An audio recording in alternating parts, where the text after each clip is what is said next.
नमस्कार फ्रेंड्स, आज बीएल पर बात करेंगे। एक इसका ऐसा चार्ट पैटर्न का सीक्रेट खजाना हाथ में लगा हुआ है जो कि शेयर करना चाहता हूँ।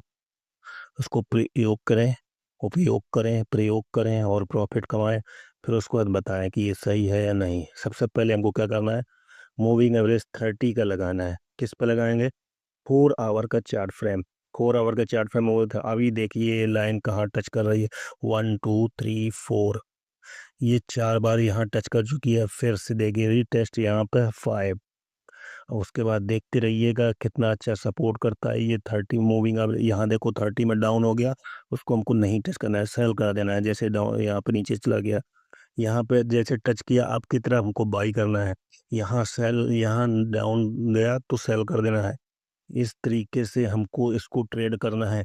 ये एक बहुत बड़ा सीक्रेट है और बीईएल के लिए सुटेबल है। सभी स्टॉक के लिए मोस्टली अलग अलग होता है, क्योंकि ये 30 दिन के मूविंग एवरेज को सपोर्ट करता है। मतलब हमको इसको टच करेगा, फिर उसके बाद नया मूवमेंट आता है इसमें। देखते रहिए कितने बार हो चुका है, 5 6 बार पहले हो चुका है। फिर से ये यहाँ देखिए, ये कंटिन्यू इसको सपोर्ट पे आएगा। 30 डेज का मैंने कईयों मूविंग एवरेज में टेस्ट करके देखे हैं, क्योंकि ये बहुत अच्छा स्टॉक है और अप मूविंग में ही रहता है। तो हमको उसको लेंगे और अच्छा रिटर्न बनाएंगे। ट्रेडिंग करना ही बेटर है, क्योंकि इन्वेस्टमेंट का टाइम निकल चुका है। We are invested since 140। Thank you, follow, subscribe.